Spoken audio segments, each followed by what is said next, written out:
presentation of Financial Crisis Recovery. Foreclosure, short sales, bankruptcy, credit card debt, job loss, depreciating home values, money management.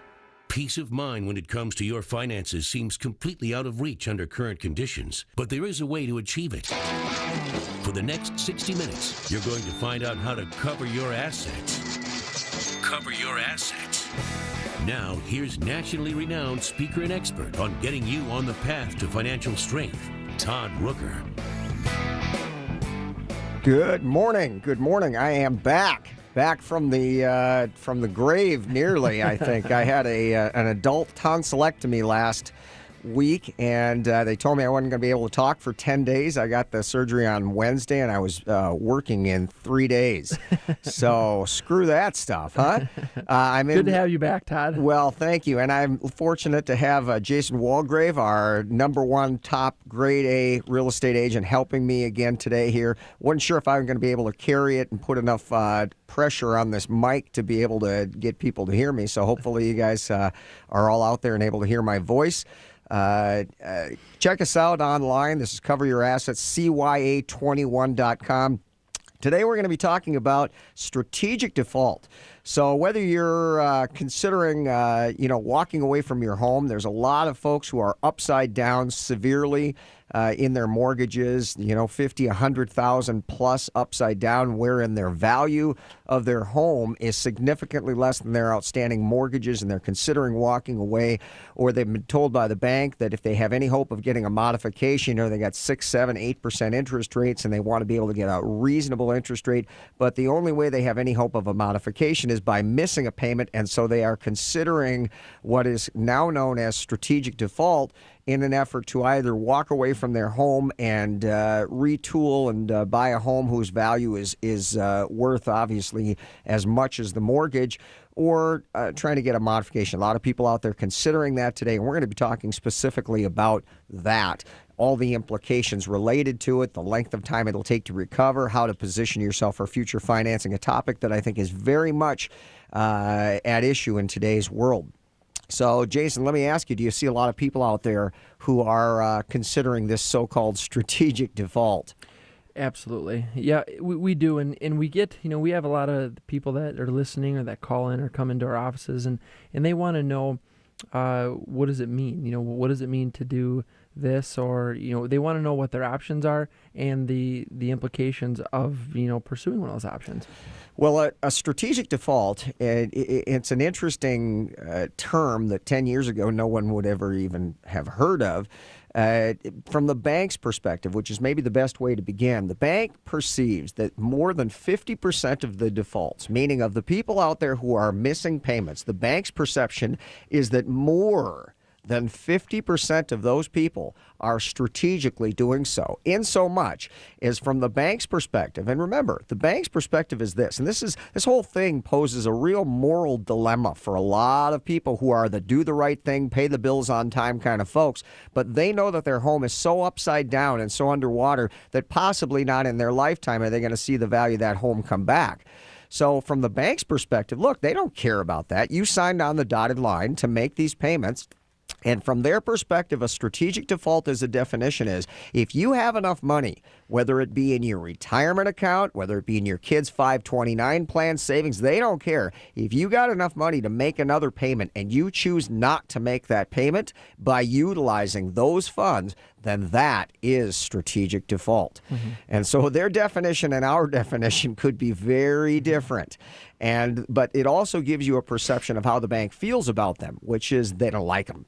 And they are looking to make examples of people who do this because from their perception, you should be making your mortgage payment. The fact that you're unwilling to use resources like a retirement account, you know what? Screw that from the bank's perspective. This is a loan that you signed to repay, and if you don't do it and you've got the money to do it, then that is strategic default. So what do you think about that, Jason?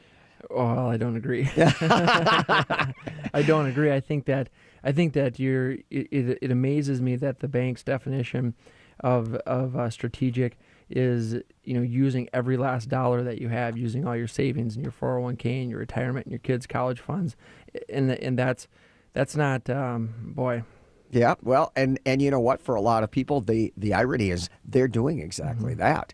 They are utilizing funds in an effort to subsidize a payment that is no longer affordable, and they're using resources like retirement funds through 401k loans at work, taking distributions, paying the taxes because they're taking early withdrawals, all of these things to simply subsidize an upside down monthly position. And what they do typically is they just run themselves into the rocks until they run out of money. And then when they really do desperately need money, because make no mistake, just because you did that doesn't mean that the bank is going to be any less aggressive in pursuing you for the money that you now are upside down and owe when you finally do walk away, either through a short sale or a foreclosure. So having a strategic plan as to how to deal with that is pretty important. Again, this morning we want to encourage your calls, 646-8255, 651-646-8255. By all means, call in, get your questions answered. This thing that we're talking about, strategic default, is a big part of my business. I charge people $250 an hour for consultations to bring them through the very things that we're going to be talking about this morning. So if you want to get your calls answered, then this is a great opportunity to do so. Again, that number, 651-646-8255. We're talking about strategic default. Other thing I also wanted to encourage you, as you may know if you listened to the radio show last week, Kaplan Professional Schools is a sponsor of this radio show, and they were on the show last week. I'm an instructor with Kaplan Professional Schools, and I teach a class specifically on this called Strategic Default and the Path Back. If you go to our website, cya21.com, whether you need continuing education as a professional, a financial advisor, an insurance agent, a mortgage broker, or a real estate agent, that class is approved for all of those folks. But even if you're not, if you're just a layman and you want to get information, a tremendous amount of information, it's an 8-hour class, very, very inexpensive. You can go to that class and sit through 8 hours and learn all the information that you probably have desperately wanted to know that would allow you and enable you to make a decision as to which direction you should go. You are welcome to check out our website, cya21.com. Go to the Kaplan Professional Schools resource. There's a link on our website, and it'll take you right to the class. The class is called Strategic Default and the Path Back. That class I'm going to be teaching on June 25th. There's also another one on June 20th called To Fall and Rise, which is all of the implications related to these things, how a bank will look at you, and that is a phenomenal class, not too dissimilar, and that's on June 20th of this month. So, you know, let's begin to talk a little bit about this. What are the implications and considerations of a strategic default? The first thing that you've got to recognize is, I guess, the way that you're going to be perceived by the bank, the credit implications, all the things that are going to happen. Now, Jason's show just before I came on the air is Minnesota Home Talk, and they're talking about buying real estate, being in a position to buy, the path to buy that Mike talks about. Well, really what we're talking about when we say how long will it take us to recover from something like a strategic default, we're really talking about how long will it take us before we can buy a home again, maybe refinance a home. Maybe the strategic default for you listening out there isn't about your primary home, but maybe instead about investment properties that are underwater, that your monthly mortgage payment, because you bought in a real up market. Today's world, we got a great rental market, but even with all that being said, your mortgage payments are more than what your home will generate in rent, and you need to divest yourself of that. So maybe it's not your primary home. Maybe it's your rental properties or multiple rental properties that you're considering this so-called strategic default. So, you know, the way that a bank is going to look at you and the way that you'll attempt to recover afterwards is going to have much to do with your ability to recover and qualify for financing in the future. So when you begin to miss mortgage payments, some things that are worth noting.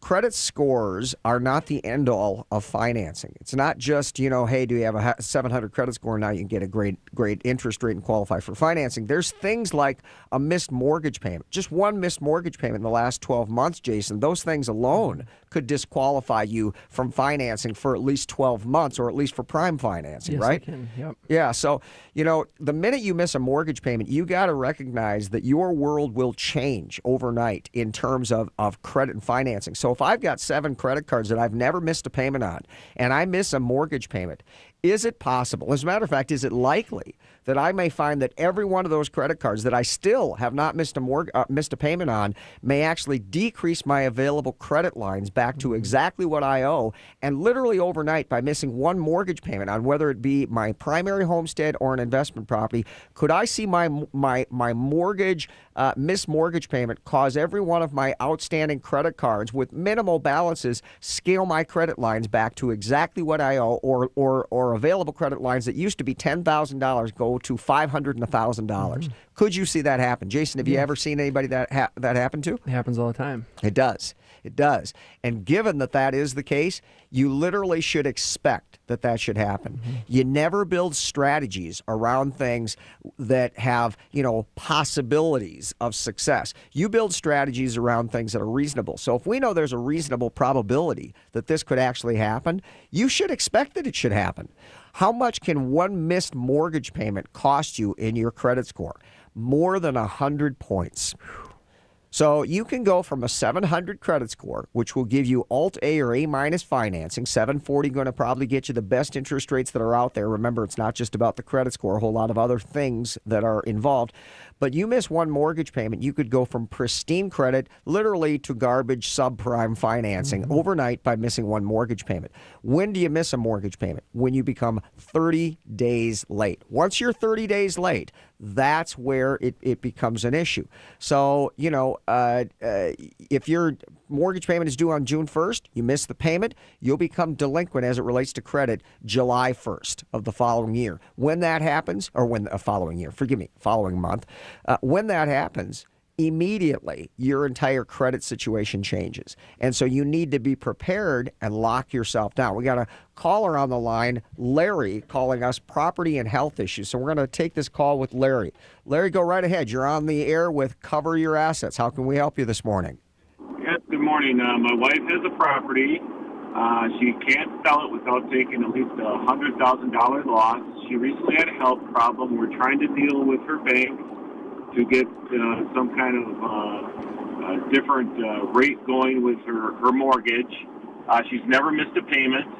How would this affect her, and how will it affect me? She is the sole borrower.